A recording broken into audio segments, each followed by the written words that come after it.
மூல நட்சத்திரம் தனுசு ராசியை சேர்ந்தவர்கள் அறிவியல் சார்ந்த படிப்புகளை என்ன மாதிரியான படிப்புகளை சூஸ் பண்ணலாம் அப்படின்னு பார்த்தோம்னா, இவர்களுக்கு 3 கிரகங்கள் இவர்களுடைய உயர்கல்வியை தீர்மானிக்கக்கூடிய கிரகங்களாக இருக்கின்றன. ஒண்ணு கேது பகவான், இரண்டாவதாக சொல்லப்படக்கூடியது குரு பகவான், மூன்றாவதாக சொல்லப்படக்கூடிய செவ்வாய் பகவான். இயற்கையாக இவர்கள் ஆசிரியர் தொழிலுக்கு மிக உகந்தவர்களாக இருக்கக்கூடியவர்கள். ஏன்னா குரு பகவானுடைய ஆதிக்கம்ங்கிறது இவர்களுக்கு அதிகமா இருக்கும். அதே சமயம் கேது பகவான் ஞானகாரகன் அப்படிங்கிற அடிப்படையில இவர்களுக்கு கல்வி சார்ந்த பணிகள் அப்படிங்கிறது ரொம்ப சிறப்பான பணியா இருக்கும். அதனால ஆசிரியர் படிப்பை இவர்கள் தேர்ந்தெடுப்பதுதான் முதல் தரம். எந்த படிப்பு படிச்சாலும் பிஎட் படிக்கக்கூடியது இவர்களுக்கு ரொம்ப சிறப்பு. அடுத்தபடியா பார்த்துக்கிட்டோம்னா கணித ஞானம் மிக்கவர்கள், அதனால இவர்கள் கணிதத்தை தேர்ந்தெடுக்கலாம்.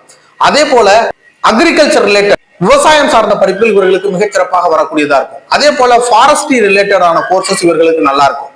அதே போல ஹை வோல்டேஜ் அது சார்ந்த படிப்புகள், பிசிக்ஸ் மாதிரியான படிப்புகள் இவர்களுக்கு ஒரு நல்ல படிப்பாக இவர்களுக்கு இருக்கும். மண்ணியல் சார்ந்த படிப்புகள் இவர்களுக்கு மிகச்சிறந்த படிப்பாக அமையுது.